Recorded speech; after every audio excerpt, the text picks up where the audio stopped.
vient vraiment le MMA? Dès l'Antiquité, des formes de combat libre en public étaient pratiquées, telles que le pancrace en Grèce, un art martial présenté lors des Jeux Olympiques de 648 avant Jésus-Christ. Mais le combat libre moderne trouve l'une de ses sources au Brésil. C'est dans les années 1920 qu'un combattant japonais se rend au Brésil et y enseigne son art martial au fils de la famille Gracie. C'est la naissance du jiu-jitsu brésilien, une forme de lutte au sol qui se pratique en kimono. Carlos Gracie veut prouver la supériorité de son sport. Il organise des tournois où il invite d'autres combattants de boxe, de karaté ou encore de capoeira. Ces tournois internationaux marquent le début de l'ancêtre brésilien du MMA, le vale tudo, littéralement tout se vaut, ou autrement dit, tout est permis. Au cours du XXe siècle, de nombreuses organisations au Brésil, au Japon et aux États-Unis font évoluer le combat libre. Et c'est en 1993 que naît l'UFC, acronyme de Ultimate Fighting Championship, l'organisation qui va propulser le MMA vers sa popularité actuelle. Au fil des années, les règles évoluent et les combattants se professionnalisent. Fini les combats à main nue et les coups derrière la tête. Le combat libre ou le street fight devient le MMA pour Mixed Martial Arts. Les combattants doivent maîtriser plusieurs aspects du combat, les percussions, les frappes, la lutte debout ainsi que le combat au sol. Ils doivent aussi apprendre à utiliser la cage octogonale à leur avantage. Cet emblématique octogone a d'ailleurs longtemps été utilisé comme argument pour l'interdiction de cette discipline en France. Mais les combattants de MMA français n'ont pas attendu sa légalisation en France pour le pratiquer.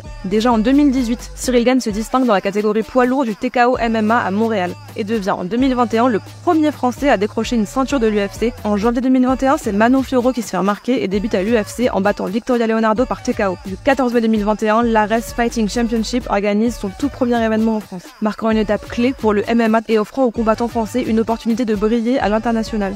Depuis, les événements de MMA sont très attendus, attirant un public toujours plus dense et passionné. Le MMA gagne en popularité avec de plus en plus de personnes qui s'entraînent en club à travers le monde. Voilà, maintenant vous savez.